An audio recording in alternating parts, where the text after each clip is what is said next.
अक्षय तृतीया क्यों मनाते हैं, क्यों कहते हैं कि ये खरीदो वो खरीदो डोनेट करो, क्या रीज़न है उसके पीछे।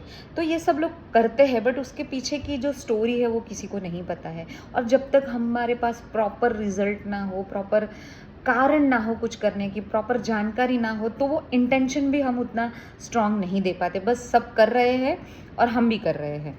सो आज मैं आपको बताऊंगी अक्षय तृतीया के पीछे स्टोरी क्या है, तो जिसकी वजह से आप ये जान के जो भी करें वो प्योर इंटेंशन के साथ, समझ के साथ, लॉजिक के साथ करो।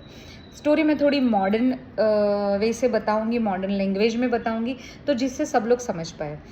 तो क्या था, एक गांव में एक ब्राह्मण और उनकी वाइफ रहती थी। वो लोग बहुत अच्छे कर्म करते थे, सबकी मदद करते थे, ज्ञान बांटते थे, हर एक तरीके से अपने कर्म को पॉजिटिव रखने की कोशिश करते थे।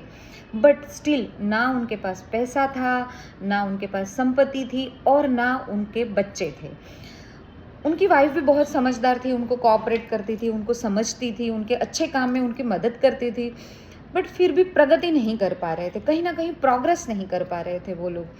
तो एक दिन जो उनकी वाइफ थी उनको सवाल आया कि ऐसा क्यों हो रहा है। हम सब कर रहे हैं, अच्छे कर्म भी कर रहे हैं, हम लोगों की मदद कर रहे हैं, ज्ञान बांट रहे हैं, तो क्या चीज़ है जो हमें प्रगति करने से रोक रही है।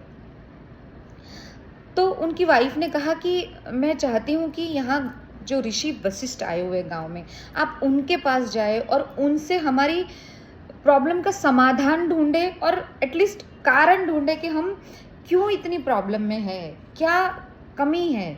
सो ब्राह्मण है, उनकी वाइफ का सुन के वशिष्ठ के पास गए। उन्होंने प्रणाम किया वशिष्ठ जी को और कहा कि ऐसा ऐसा हम कर रहे हैं, पर क्या रीज़न है कि हम फाइनेंशियल भी प्रगति नहीं कर पा रहे और हमारे बच्चे भी नहीं हैं।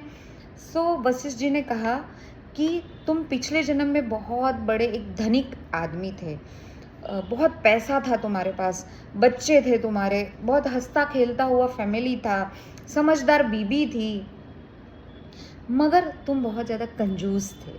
तुम किसी को कुछ देते नहीं थे, किसी की मदद नहीं करते थे, और तो और तुम अपने बच्चों को भी अपना धन नहीं देना चाहते थे, नहीं देते थे। उनके शौक है या उनकी कोई भी इच्छा है, वो इच्छा पूर्ति भी नहीं करते थे, सिर्फ धन की लालसा में।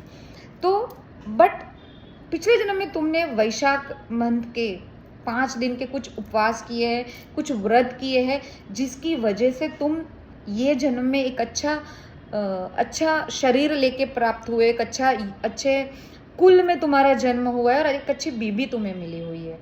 मतलब कि तुम ब्राह्मण बन के पैदा हुए, तुम्हारे पास ज्ञान है बहुत और तुम्हारी वाइफ भी बहुत अच्छी है।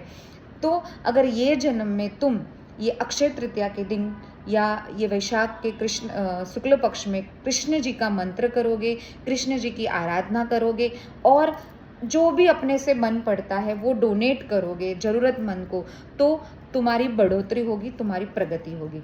तो इसलिए हम अक्षय तृतीया को सेलिब्रेट करते हैं। अक्षय तृतीया मतलब कि उस दिन जो भी करे वो कभी भी ख़त्म नहीं होता है। तो हम यही करें, हम हमारे लिए तो खरीदे बट हम किसी की मदद भी कर पाए। जब हम मदद कब कर पाते हैं, जब हमारे पास वो चीज़ है। तो आई होप अब ये स्टोरी आप समझोगे और फॉलो करोगे। Thank you.